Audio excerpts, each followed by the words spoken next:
Cuando estamos adorando al Señor, Dios se lleva las preocupaciones, se lleva los problemas, los afanes, la ansiedad, se lleva todas las cosas.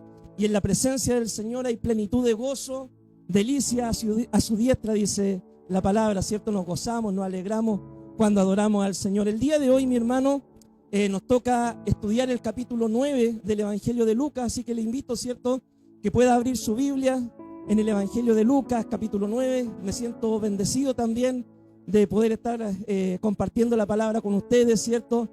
Dios bendiga a mis hermanos que nos están visitando, ¿cierto? Siéntanse bienvenidos en la casa del Señor. Dios bendiga a todos, ¿cierto?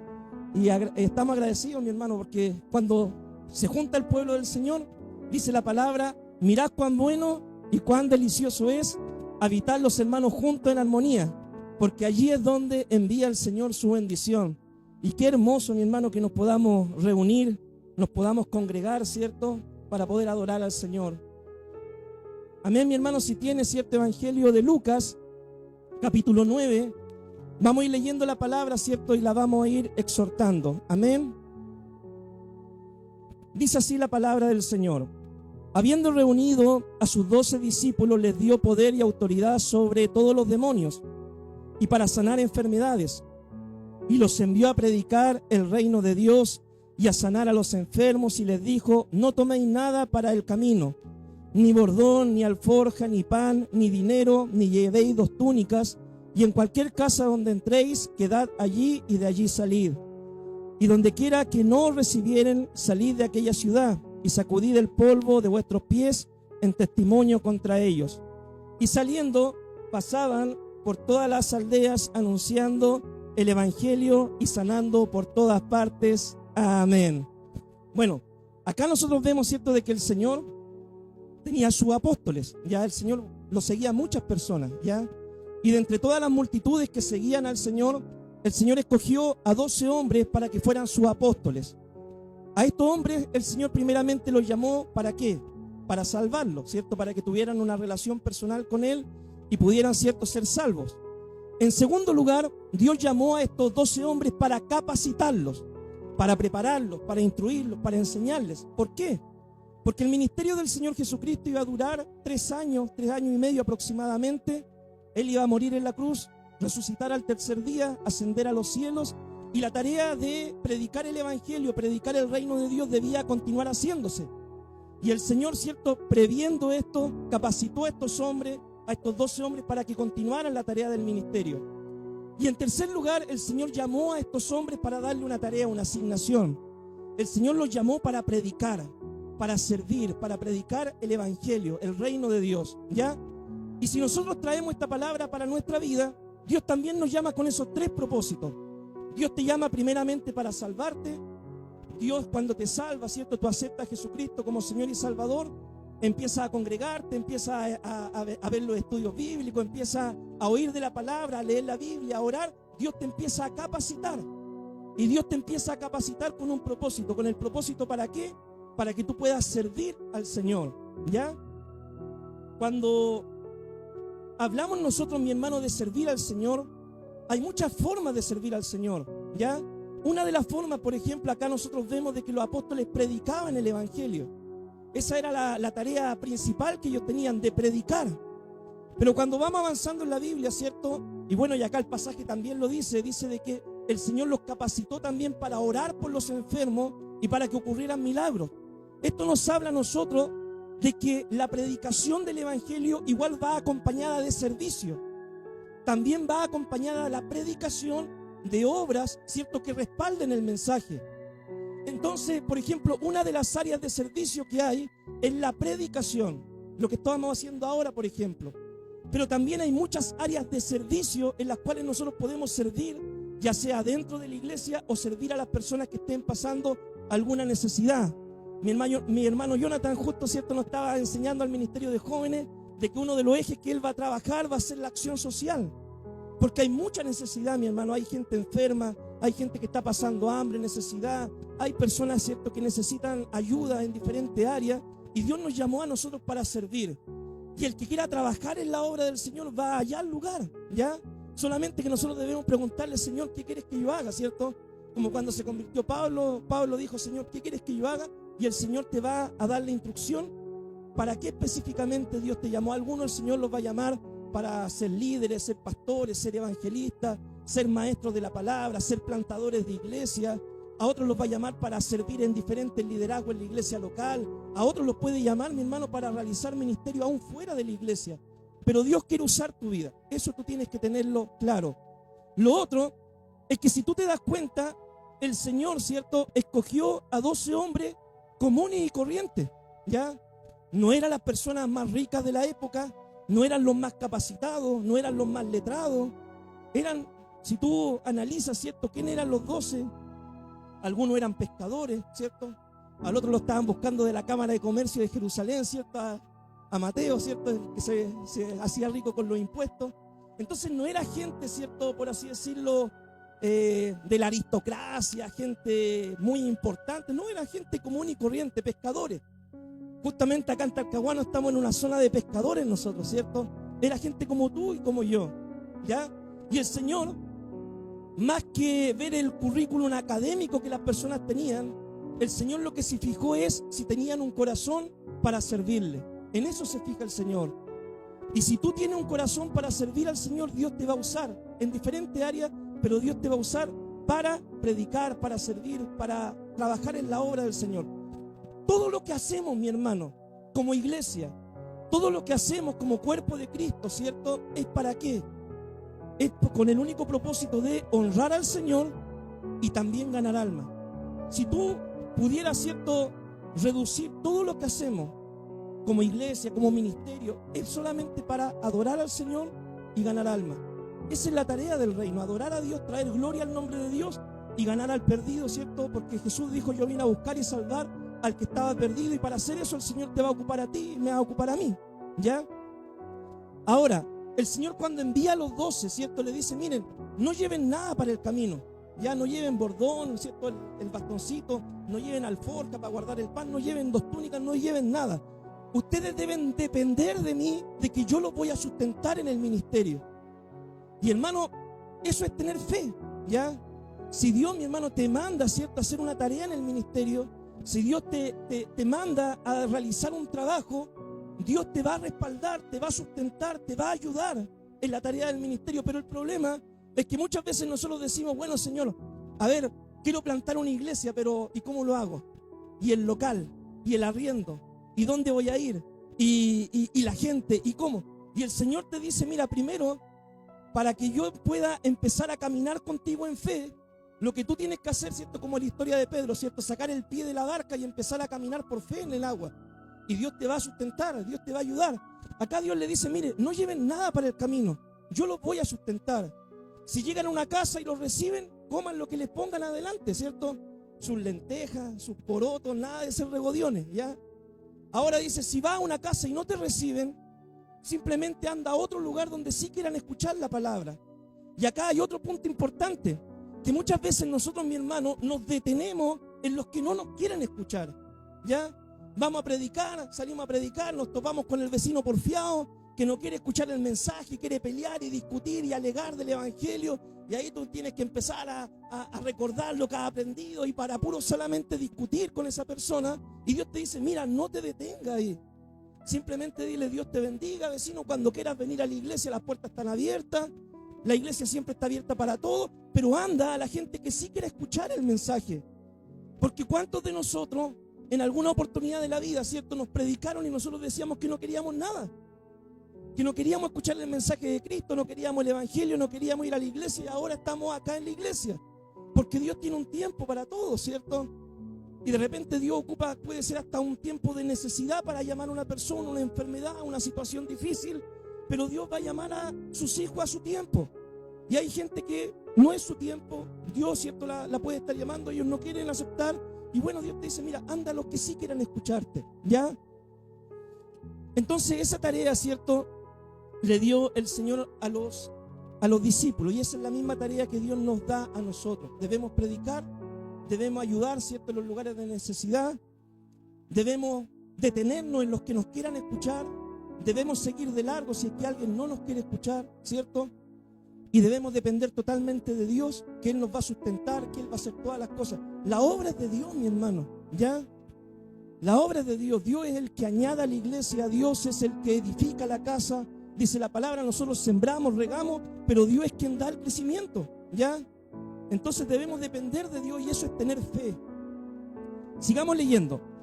Versículo 7 dice: Herodes el tetrarca oyó de todas las cosas que hacía Jesús y estaba perplejo, porque decían algunos: Juan el Bautista ha resucitado de los muertos, otros decían: Elías ha aparecido, y otros: algún profeta de los antiguos ha resucitado. Y dijo Herodes: a Juan yo hice decapitar. ¿Quién pues es este de quien oigo tales cosas? Y procuraba verle. ¿Ya? Acá este pasaje a nosotros nos habla, ¿cierto?, de Juan el Bautista, ¿cierto? De la muerte de Juan el Bautista. ¿Quién fue Juan el Bautista? Cuando nosotros vemos en la palabra del Señor, Dios, de hecho, en el último libro de la Biblia, en el profeta Malaquías, ¿cierto?, del Antiguo Testamento, Dios dijo: antes de mi venida, ¿cierto?, antes que yo venga, voy a enviar a Elías. Ya, voy a enviar a Elías, ¿cierto? Se supone de que el Señor, obviamente nosotros entendemos, alguien que venga como con el espíritu de Elías, el ímpetu que tenía Elías para predicar. Cuando nosotros vamos a la Biblia y vemos cómo era Elías, ¿cierto?, como profeta, Elías era un profeta directo, hermano, ¿ya? Un profeta que a lo bueno llamaba bueno, a lo malo llamaba malo. Era un hombre tajante, ¿ya?, en su predicación, en su mensaje como profeta. Entonces, cuando nosotros vemos, ¿cierto?, el libro de Malaquías, el profeta Malaquías, Dios había dado esa profecía, y desde Malaquías hasta la aparición de Juan el Bautista habían pasado 400 años donde no se había levantado profeta. No se había levantado un hombre que dijera: esto dice el Señor, esto habló Jehová, ¿cierto?, o yo le hablo en nombre de Dios. No se había levantado profeta. Y el pueblo de Israel había caído, ¿cierto?, en una religiosidad. El pueblo iba al templo, hacía sus ceremonias, ¿cierto?, pero después salía a portarse mal, hacían sus cosas escondidas, vivían en pecado, ¿ya? Entonces, Dios, ¿cierto?, antes de que empezara el ministerio de Jesús, Dios levanta a Juan el Bautista. Y cuando Dios levanta a Juan el Bautista empieza a predicar, hermano, un mensaje directo al corazón de la vida de las personas. El mensaje de Juan era: arrepiéntanse, ¿cierto?, y conviértanse, porque el reino de los cielos ya está acercándose. Y los que se arrepentían, dice la palabra, ¿qué es lo que hacían? Se bautizaban, ¿ya?, en señal de su arrepentimiento, como simbolismo, ¿cierto?, de que Dios estaba renovando, transformando su vida. Y bueno, el mensaje, como lo predicaba Juan, era totalmente directo, ¿cierto? Juan decía: generación de víboras, que nos enseñó a huir de la ira venidera, y todo era un mensaje durísimo, hermano. Y obviamente los religiosos de la época no les gustaba el mensaje.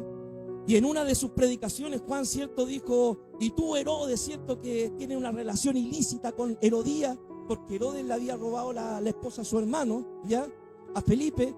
Entonces Juan, ¿cierto?, fue y le predicó, ¿cierto?, su pecado, y no les gustó, hermano, ¿ya?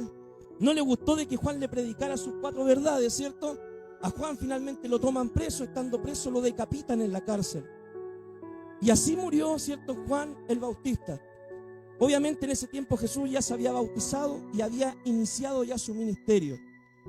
Cuando Jesús habla de Juan el Bautista, Jesús dice: no se ha levantado hombre mayor que Juan el Bautista, ¿ya? Y de hecho, de los profetas de la antigua dispensación del Antiguo Testamento, Juan es el último de los profetas en anunciar la venida del Mesías.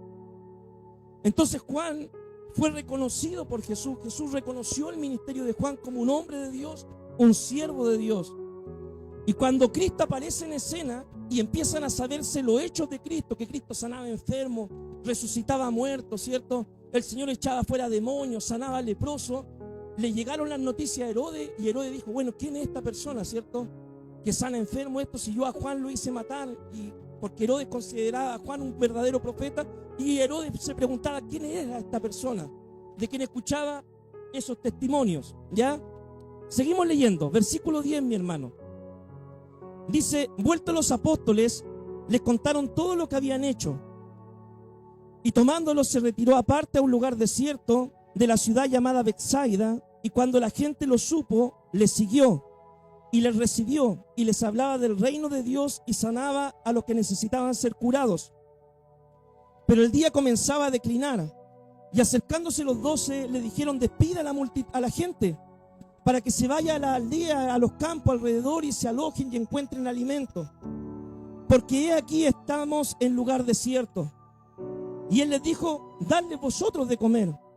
Y dijeron ellos: no tenemos más que 5 panes y 2 pescados, a no ser que vayamos nosotros y compremos alimento por más para toda esta multitud. Y eran como 5.000 hombres. Entonces dijo a sus discípulos: hacerlos sentar en grupos de 50 en 50. Así lo hicieron, haciéndolos sentar a todos, y tomando los 5 panes y los 2 pescados, levantaron los ojos al cielo, los bendijo y los partió y los dio a los discípulos para que los pusiesen delante de la gente. Y comieron todos y se saciaron, y recogieron lo que les sobró, 12 cestas de pedazos. Amén. Acá nosotros podemos ver, mi hermano, el corazón compasivo del Señor. El Señor, mi hermano, no era solamente una persona que predicaba, ¿cierto? Y era indiferente a la necesidad de la gente. Nosotros podemos ver en el ministerio de Jesús que Jesús visitaba a los enfermos, Jesús estaba donde estaba la necesidad, se tenía compasión, ¿cierto?, de la gente que perdía un familiar. El Señor, uno de los aspectos es que Él era misericordioso. Uno de los atributos de Dios es que Dios es misericordioso, que Dios es movido a misericordia, que Dios ayuda cuando hay necesidad. Por eso, mi hermano, si tú estás pasando alguna necesidad, del índole que sea, puedes clamar al Señor y Él te va a responder, te va a ayudar, porque uno de los atributos que Dios tiene es que Él es compasivo. Dice la palabra que Cristo estaba predicando, le había seguido una gran multitud, y de repente el día estaba oscureciendo, ¿cierto? Estaban en un lugar desierto, no habían negocios por ahí, no habían supermercados, ¿cierto? Y los discípulos como que vieron de que el día ya estaba pasando, ¿cierto? Estaban un poquito tarde el culto ya, estaban mirando la hora los discípulos, ¿cierto? Y el Señor le dice, los discípulos le dicen: Señor, mira, mándalos para la casa, porque no tenemos comida para darle a toda esta multitud. Son 5.000 hombres, sin contar las mujeres y los niños, que podrían ser unos 5.000, unos 7.000, 10.000 más. Entonces el Señor, cuando nosotros vemos en los otros evangelios, el Señor dice que primero le pregunta, ¿cierto?, a uno de sus discípulos, le pregunta a Felipe, le dice: Felipe, ¿qué vamos a hacer con esta multitud? ¿Cierto? Y Felipe piensa desde la lógica, ¿cierto? Señor, si nosotros gastáramos el sueldo de un año, no vamos a alcanzar para comprar alimentos para toda esta gente. Y después, ¿cierto?, en otro evangelio aparece, en el evangelio de Juan, el Señor le hace la misma pregunta a Andrés, ¿cierto? Andrés estaba por ahí, escuchó, él dijo: Señor, mira, acá hay un muchacho que tiene un par de panes y peces, pero ¿qué es lo que es esto para esta multitud tan grande? Hermano, y aquí hay un principio bíblico, ¿ya? Y usted necesita entenderlo en su vida espiritual. Porque nosotros decimos: Señor, yo no tengo dinero. ¿Ya? ¿Quién tiene dinero? Nadie, ¿cierto? Si tiene plata, te sabe dónde echarla. Si yo le pregunto: ¿quién tiene tiempo? La gran mayoría decimos: no tengo tiempo, ¿cierto? No tenemos grandes recursos económicos, no tenemos todo el tiempo del mundo, no somos los más capacitados, como dijimos, pero el Señor te dice: mira, ¿cuáles son los 3 panes, los 5 panes, ¿cierto?, los 3 peces que tú tienes en tu mano? ¿Qué es lo que tú puedes ofrecerme a mí? Quizás, Señor, mira, yo no tengo todo el tiempo para dedicarme al ministerio a tiempo completo, ¿cierto?, para ser un pastor a tiempo completo.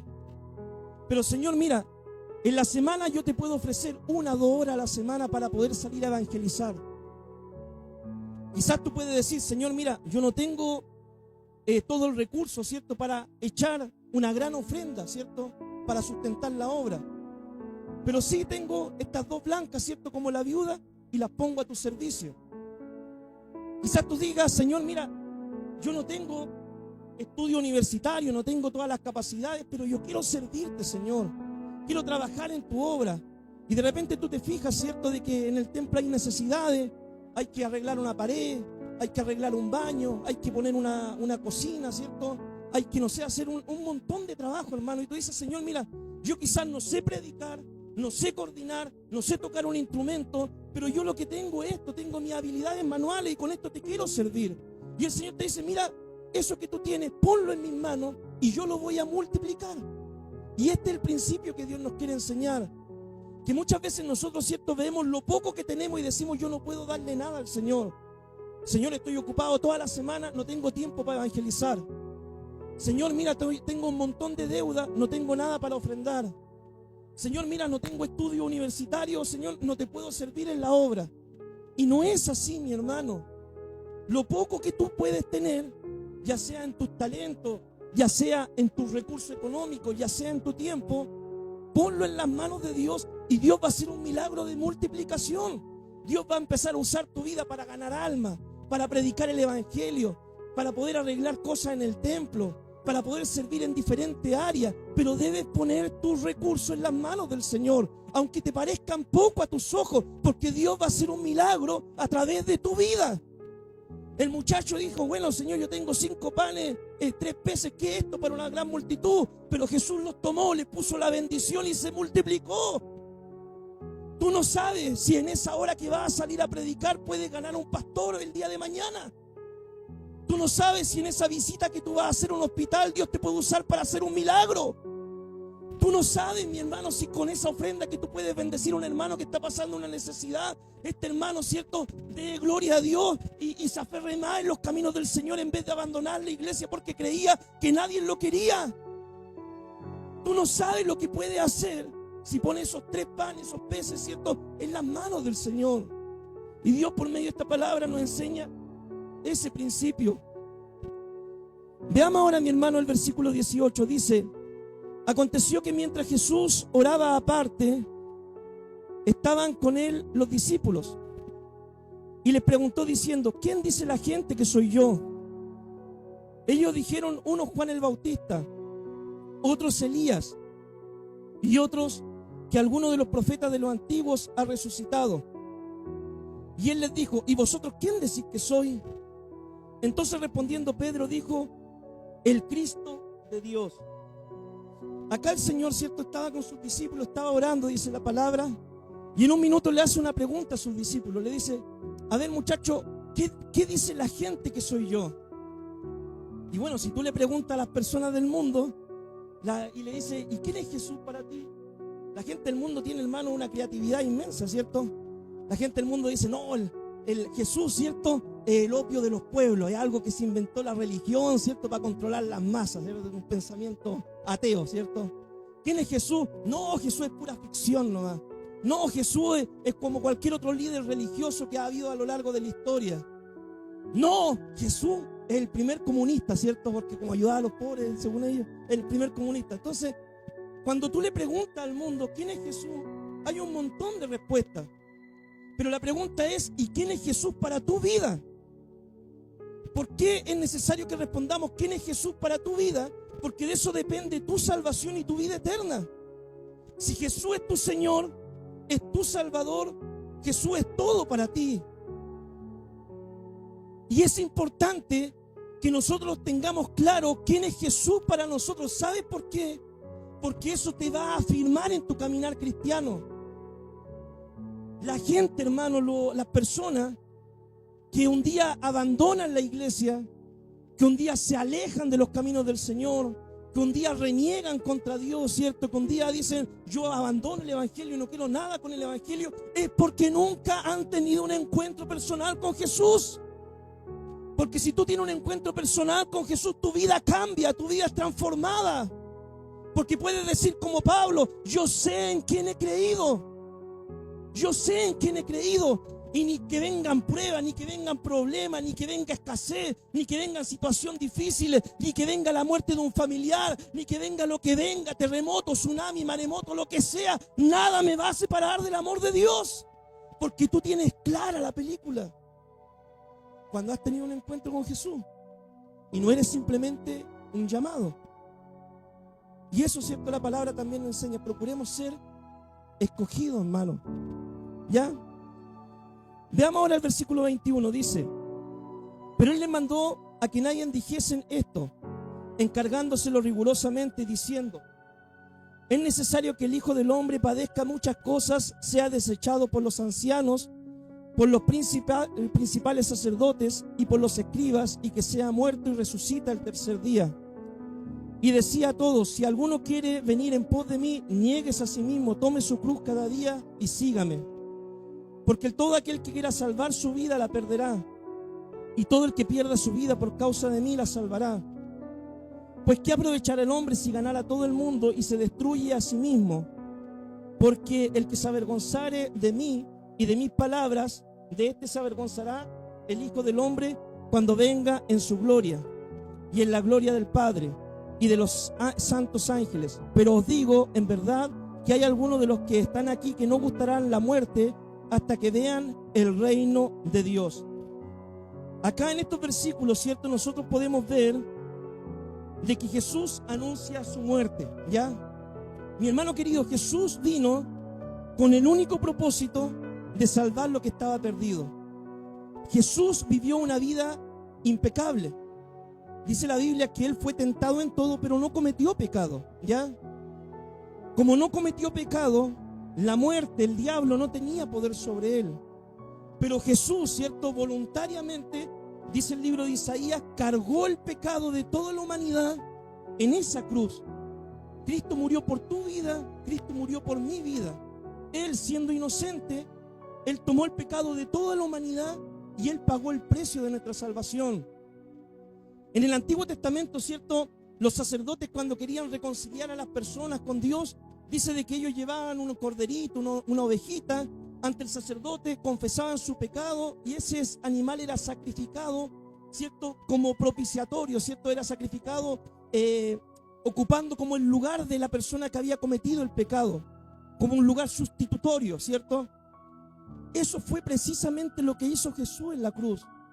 Él vino a buscar y salvar lo que estaba perdido. Él sabía que debía morir, pero el Señor también le dijo: voy a resucitar al tercer día, voy a ascender a los cielos. Y todo aquel, mi hermano, que cree en esta verdad, ¿cierto?, tiene vida eterna. Los seguidores de Jesús también debían estar preparados.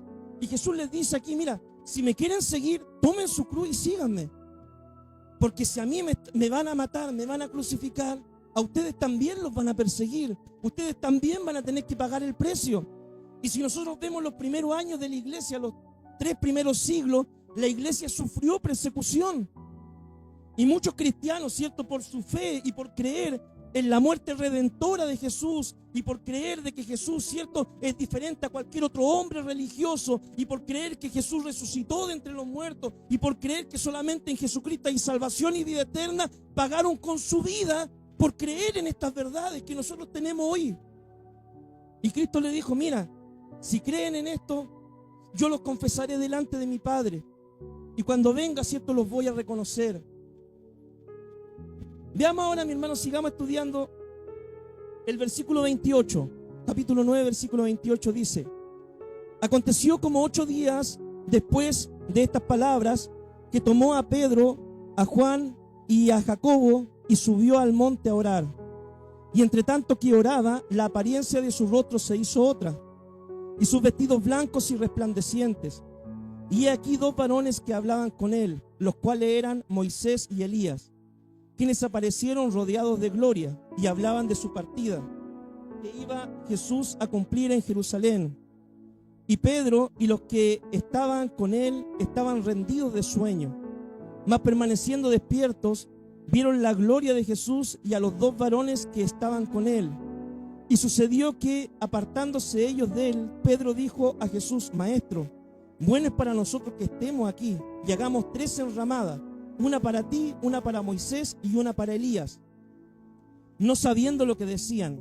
Mientras él les decía esto, vino una nube que los cubrió y tuvieron temor de entrar en la nube.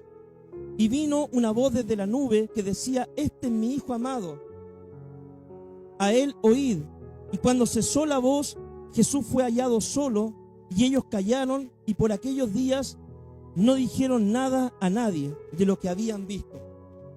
¿Qué es lo que podemos ver, mi hermano, en este capítulo? En un minuto dice la palabra de que Jesús, ¿cierto?, le dijo a Pedro, a Jacobo y a Juan, le dijo: muchachos, vamos a la montaña, ¿ya? ¿Cuánto han ido a la montaña? Yo me acuerdo cuando era chico, ¿cierto? Una vez subí al Cerro Manquimávida y para subir la montaña, hermano, hay que tener buen estado físico, ¿cierto? Yo no sé ahora si es que subiendo a la montaña llegaría a la mitad o no, cuando era más joven, ¿cierto? Costaba menos. Pero subir a la montaña requiere un esfuerzo, ¿ya? Y el monte, mi hermano, Jesús subió a la montaña, dice, con sus discípulos, y cuando estaban en la montaña, ¿qué es lo que dice la palabra? Se transfiguró, su rostro resplandeció, se hizo otro, vieron la gloria del Señor. ¿Y qué es lo que nos quiere decir la Escritura con esto? Cuando nosotros subimos al monte de Dios, subimos a la montaña de Dios, subimos a tener un encuentro con Dios en oración, en ayuno, en la palabra del Señor, subimos a encontrarnos con Dios, Dios se va a glorificar. Vamos a ver la gloria del Señor, mi hermano. Si nosotros, cierto, subimos a buscar del Señor, vamos a ver la gloria del Señor. Mira, en el Antiguo Testamento, por ejemplo, estaba, cierto, Moisés. Y dice de que Moisés subió al monte Sinaí y estuvo en la presencia del Señor y su rostro resplandeció cuando él bajó, porque estaba en la presencia misma del Señor y vio la gloria del Señor. Si tú subes a la montaña, vas a estar impregnado de la presencia del Señor. Dios va a hacer algo en tu vida, Dios te va a transformar, te va a capacitar, te va a nutrir, va a aprender, va a escuchar la voz del Espíritu Santo, Dios te va a dar unción, Dios te va a dar poder, va a volver diferente. Cuando los discípulos vieron la gloria del Señor, dice que se aparecieron Moisés y Elías y escucharon una voz, la voz del Padre, y el Padre le dijo, mira, a él oíd, a Jesús. Moisés representa la ley en el Antiguo Testamento, ¿cierto? Hoy en día hay muchos cristianos que les encanta predicar de la ley solamente, del Antiguo Testamento, ¿cierto? Quieren que guardemos los días, que no comamos carne de chancho y hartas cosas más. Hay otros, ¿cierto?, que se van por el lado de los profetas, ¿cierto? Le gusta escuchar solamente la voz de los profetas, ¿cierto? Hay iglesias, mi hermano, donde voy a la iglesia para que me hable el profeta, ¿cierto? Pero la voz del Padre dijo, a él oír, a Jesús a escuchar. Nosotros debemos escuchar la voz del Señor, la voz del Evangelio, ¿ya? Sobre todas las cosas, la voz de Jesús. Y Pedro, ¿cierto? En ese minuto en la montaña, Pedro se emociona, hermano, y dice, Señor, ¿te parece que hagamos acá tres ramadas, ¿cierto? Son como unas cabañitas, ¿cierto? Tres ramadas, una para ti, para Moisés, para Elías, ¿cierto? Porque queremos quedarnos acá en la montaña contigo y con esta presencia gloriosa del Señor. ¿Cómo estuvo el culto, hermano? Maravilloso, estuvo poderoso el culto. Queremos que no termine el culto, ¿cierto? ¿Cómo estuvo ese retiro espiritual? Hermoso, estuvo glorioso, ¿cierto? Ojalá se hicieran todos los días esos retiros espirituales. Pero la montaña, hermano, no es un lugar para quedarse a vivir. La montaña es un lugar para prepararse espiritualmente.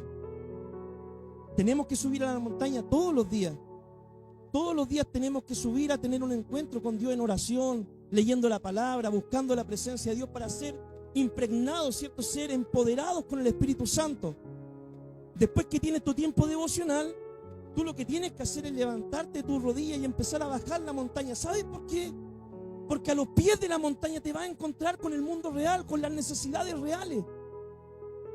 Mira lo que dice la palabra, ¿cierto? En el versículo 37. Al día siguiente, cuando descendieron del monte, ¿cierto? Una gran multitud les salió al encuentro. Y aquí un hombre de la multitud clamó diciendo, Maestro, te ruego que veas a mi hijo, pues es el único que tengo.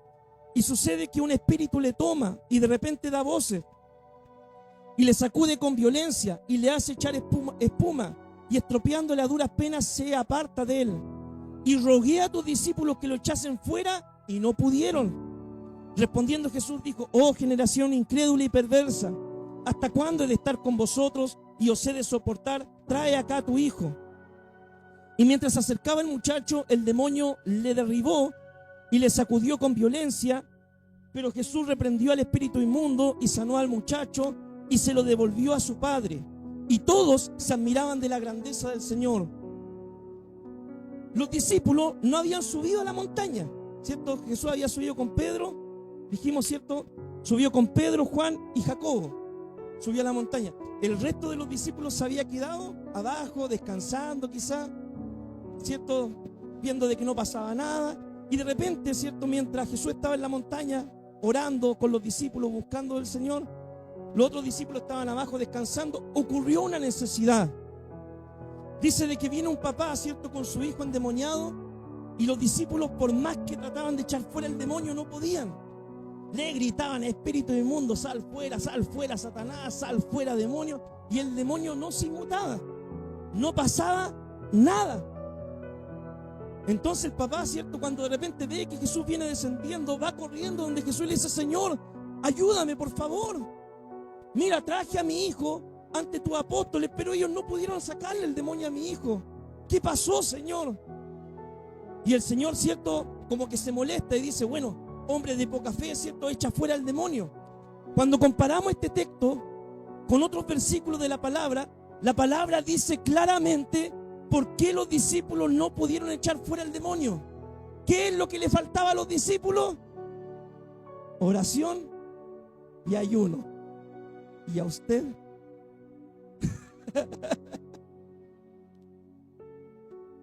Hueco, ¿cierto? Porque no nos debería faltar eso en nuestra vida como cristianos, si queremos tener poder del Espíritu Santo.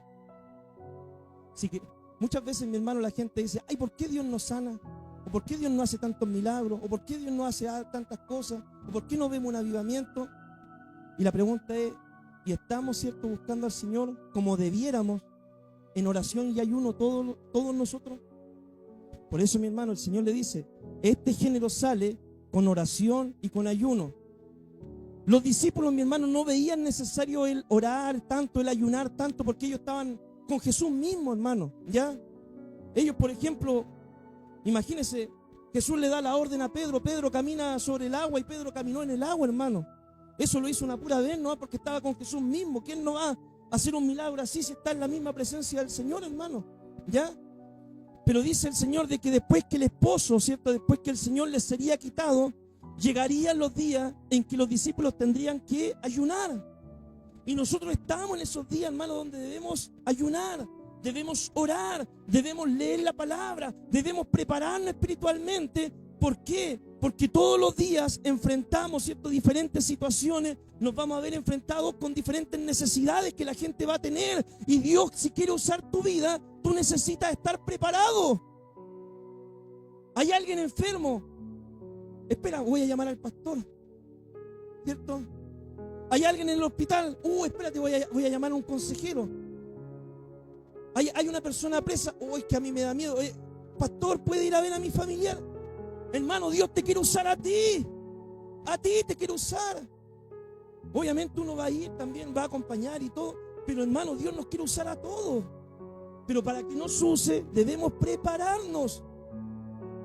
En oración, en la palabra, en ayuno, debemos estar preparados, capacitados, llenos del Espíritu Santo para que Dios use nuestra vida. Debemos prepararnos, hermano querido. Si acá se manifiesta un demonio, hermano, ¿qué vamos a hacer? Si no estamos con oración y ayuno, ¿qué haríamos?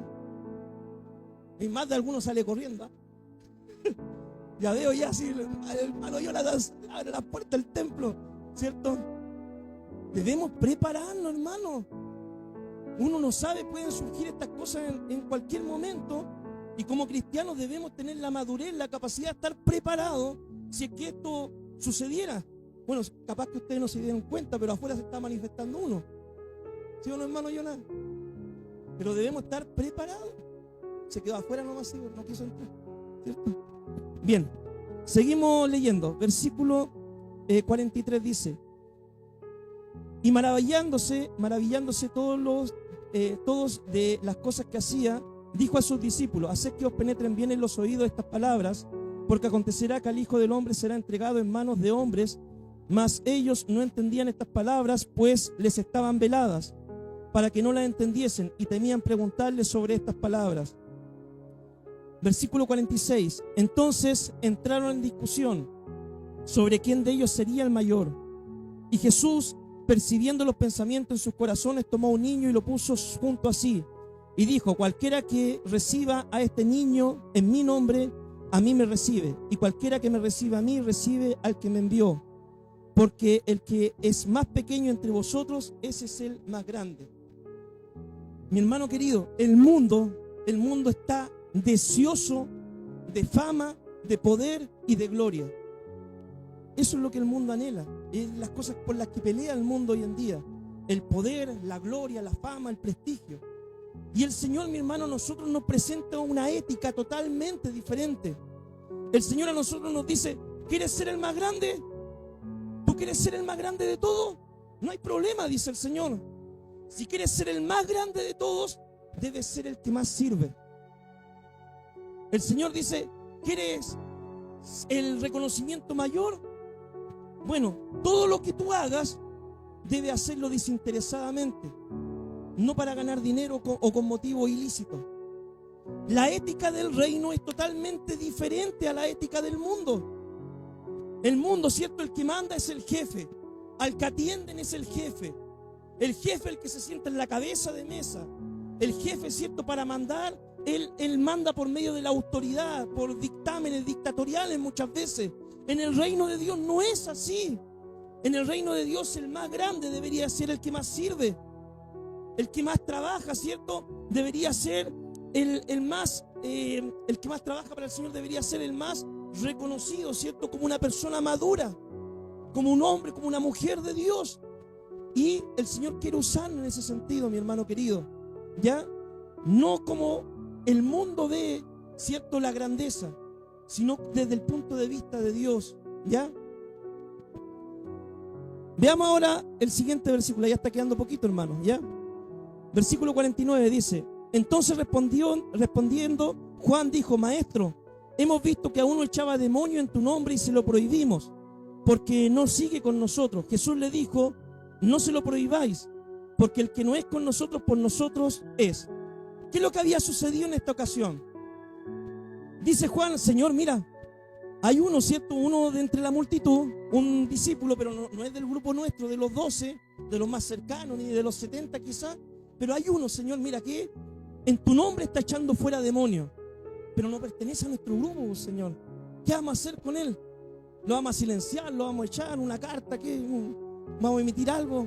Y el Señor le dice: miren, el que no es contra nosotros está por nosotros. Esto a nosotros, mi hermano querido, nos habla del principio de la libertad, ¿ya? Hay cosas, mi hermano, que nosotros como iglesia hacemos. Ahí la iglesia de al lado del vecino la hace de una manera diferente. ¿Estamos los dos sirviendo a Dios, nosotros y la iglesia de al lado? Sí. A nosotros, por ejemplo, hermano, nos encanta a nosotros salir a evangelizar persona a persona.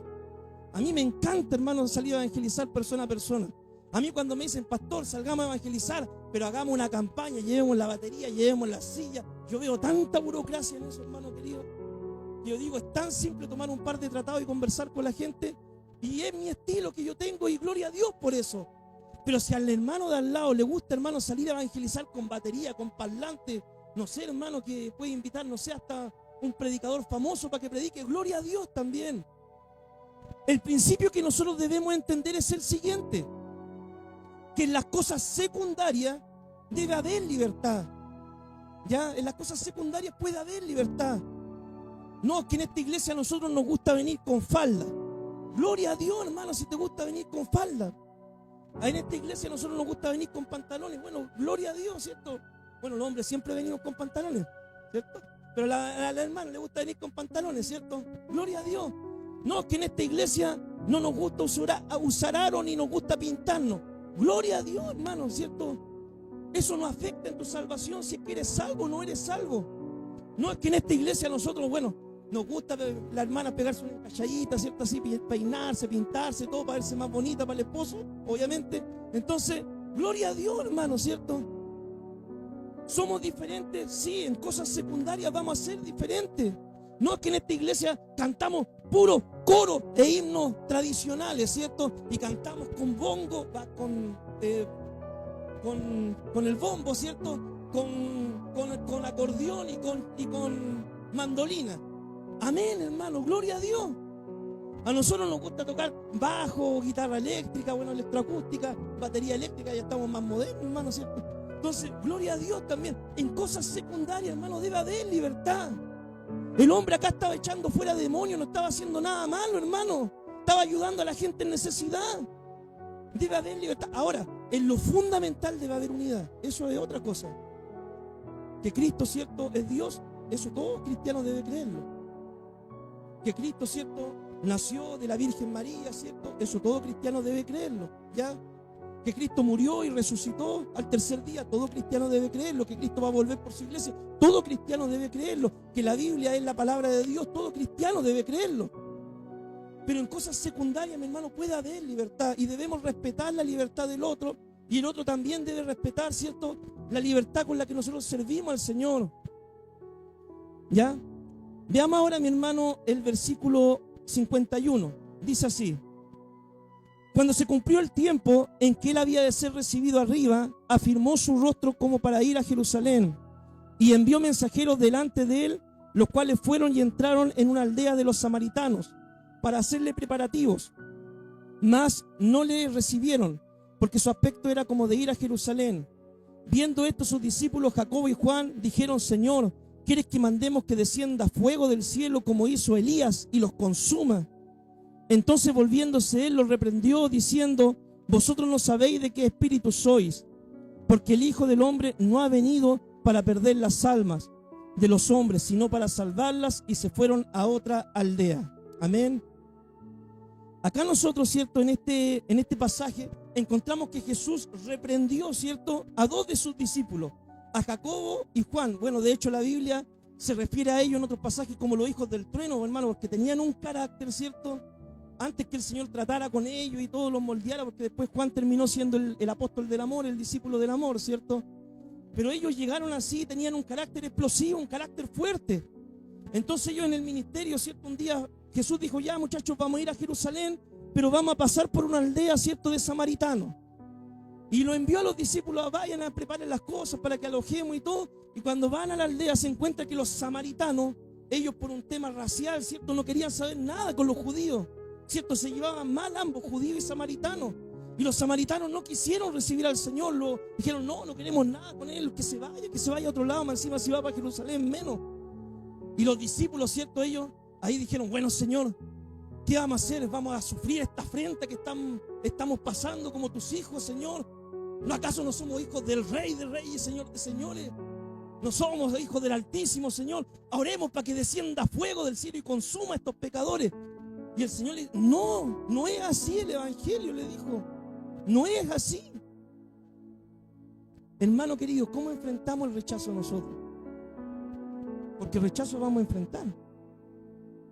El rechazo muchas veces empieza por la propia familia. Cuando tú quieres compartir el Evangelio, te va a enojar en la comida familiar del domingo, va a dar vuelta a la mesa. El celo de tu casa me consume, ¿cierto? ¿Qué vas a hacer? ¿Vas a dejarle hablar a tus familiares porque no quieren creer en Jesús? ¿Qué vas a hacer? ¿Te vas a cambiar el apellido? ¿Qué vas a hacer? ¿Vas a pasar? Como mis vecinos no son cristianos, yo no saludo a nadie en esta cuadra. Y llega y pasas de largo, ¿cierto? Hola, vecinos, pecador. ¿Así vas a hacer?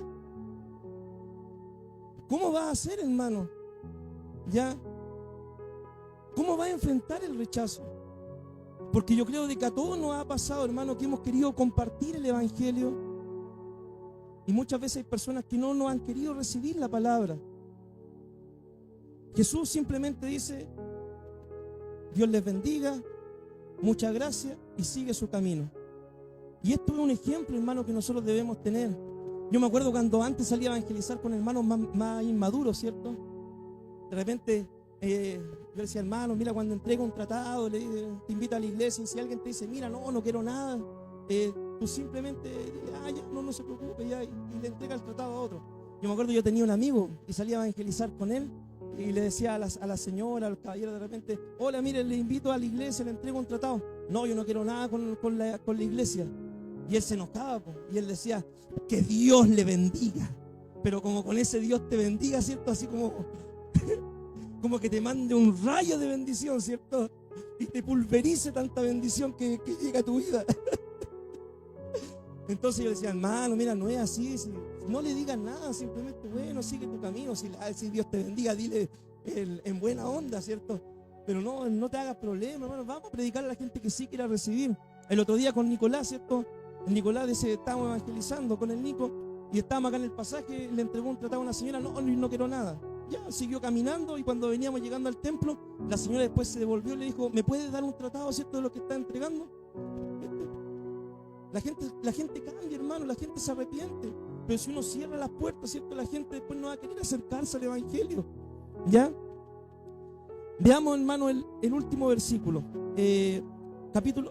Versículo 57 dice: yendo ellos, uno le dijo en el camino: Señor, te seguiré a donde quiera que vayas.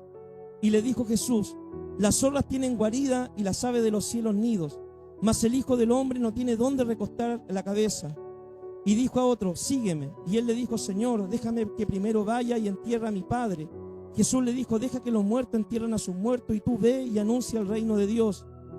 Entonces también dijo otro: te seguiré, Señor, pero déjame que me despida primero de los que están en mi casa. Y Jesús le dijo: ninguno que poniendo su mano en el arado y mira hacia atrás es apto en el reino del Señor. Mis hermanos queridos, muchos son llamados, hay poco escogido. Procure, mi hermano querido, ser escogido. No simplemente ser un llamado. Procure tener una relación genuina, real y verdadera con el Señor. Conocer al Dios que te adora, conocer al Dios que te sirve. Acá, cierto, dice de que muchos querían seguir a Jesús. Dice de que uno, cierto, le dijo: Señor, yo te quiero seguir. Y el Señor le dijo: bueno, si tú quieres seguirme, yo no te ofrezco riqueza, no te ofrezco nada, no te ofrezco, cierto, una casa, ni una cama, nada, una piedra, cierto, almohada, cierto, y las zorras del campo tienen guarida, las aves de los cielos tienen nido, pero yo no tengo nada para ofrecerte.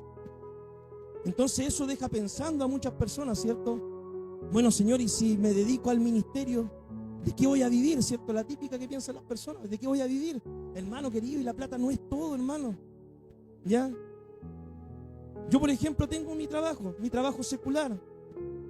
Yo, por ejemplo, con mi trabajo, yo podría trabajar en otras partes, ganar más plata de la que gano, ¿cierto? Como guardia. Pero yo decidí trabajar ahí, ¿cierto? Porque me da los tiempos para estar en la iglesia, para hacer el ministerio. Me dan 2 meses libres, también no es malo, ¿cierto? Algo bueno tenía que tener también. Y tengo mis tiempos, puedo orar, puedo leer la Biblia. Estoy cómodo, hermano, con mi trabajo secular. ¿En otro trabajo podría ganar más? Claro que sí. Hay otras empresas que pagan mucho más, ¿ya? La otra vez conversaba con un hermano, me decía de que en su empresa estaban pagando arriba de $1.000.000, ¿ya? Entonces, hermano querido, ¿pero qué me implicaría eso? Me quitaría tiempo a mí para servir al Señor. El dinero no lo es todo, hermano, ¿ya? Yo prefiero ganar un poco menos, pero tener tiempo para el Señor, para hacer la obra, para hacer lo que realmente llena mi corazón y me da alegría y regocijo, servir al Señor, ¿ya? Acá otro le dice, ¿cierto? Le dice: Señor, mira, déjame seguirte, pero déjame primero enterrar a mi papá, ¿cierto?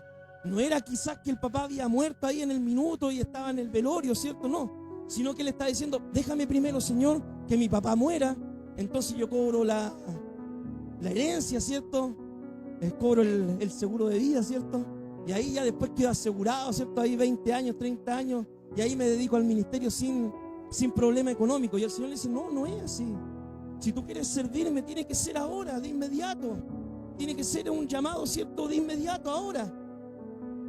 Otro va y le dice: sí, Señor, déjame primero despedirme de los que están en mi casa, ¿cierto? Quizás hacer una fiesta, salir el último paseo familiar, hacer cuantas cosas. Y el Señor le dice: no, mira, si me quieres servir, debe ser ahora de inmediato. El llamado del Señor es urgente, hermano querido, urgente. Y mira, yo te digo, es más, si Dios a alguno de ustedes los llama algún día al ministerio, el llamado del Señor va a implicar ¿qué cosa? Que muchas veces te vas a perder cumpleaños con tu familia. Va a implicar que muchas veces, ¿cierto?, no vas a poder salir de vacaciones con tu familia. En ocasiones sí, en ocasiones no. Va a implicar de que muchas veces tu familia no te entienda, ¿cierto? Hoy queremos ir a la nieve, hoy, pero no puede ir porque tiene la iglesia, ¿cierto? No, que queremos ir a acampar, queremos ir a tal lado, no puede ir porque tiene culto.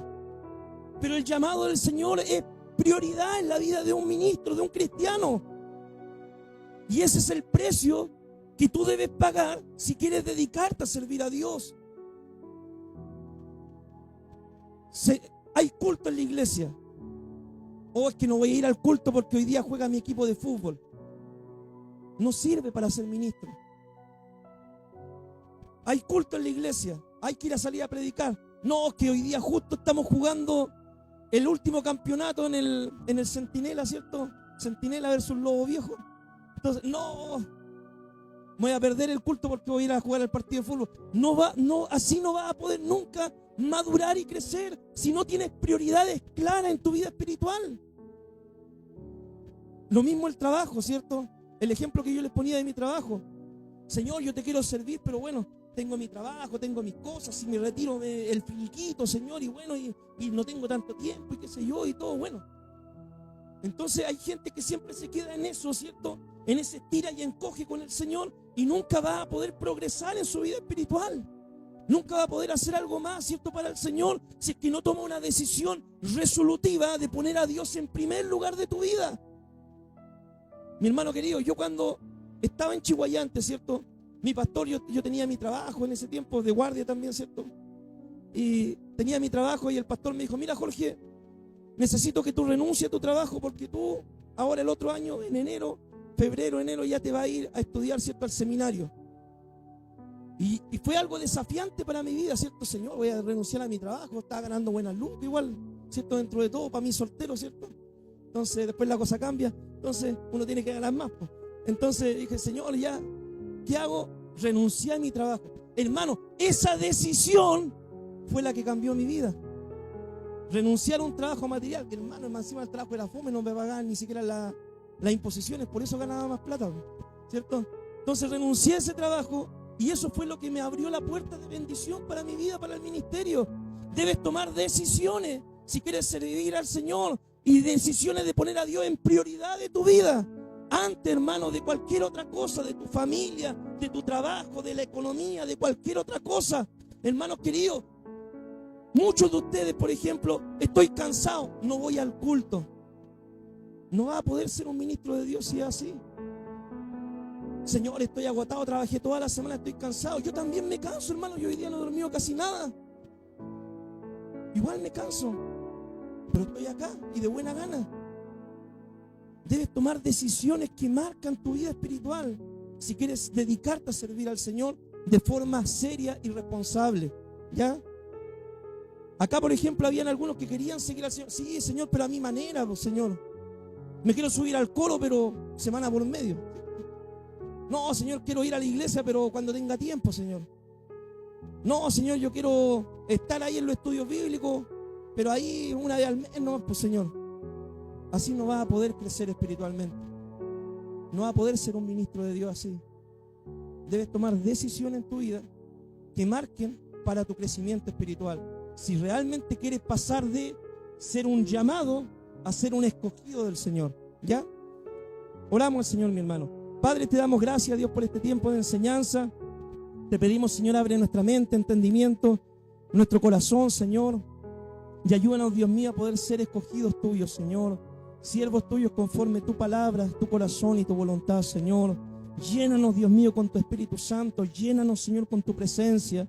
Señor, yo sé que en este tiempo tú quieres seguir levantando hombres, mujeres llenos del Espíritu Santo, que pongan, Dios mío, Señor, el ministerio, Señor, en prioridad, que pongan su relación personal contigo, Señor, en prioridad. Amado Dios, que te den la prioridad a ti, Dios mío, todos los días de su vida, Señor, que a pesar del cansancio se vengan a congregar, que a pesar, Dios mío, de los problemas estén buscando tu rostro, tu presencia, que a pesar, Dios mío, Señor, de las dificultades, la ansiedad, los diversos problemas que hay en el día a día, siempre aparten un tiempo para estar en tu presencia, Dios mío, Padre, porque cuando estamos en tu presencia, tú transformas nuestra vida de una forma poderosa, radical, Dios mío, Señor. Amado Dios, levanta, Dios, hombres y mujeres llenos del Espíritu Santo, Dios mío, que prediquen la palabra, Dios mío, que ayuden a los necesitados y que sean comprometidos con tu evangelio. En el nombre poderoso de Jesús pedimos todo. Amén.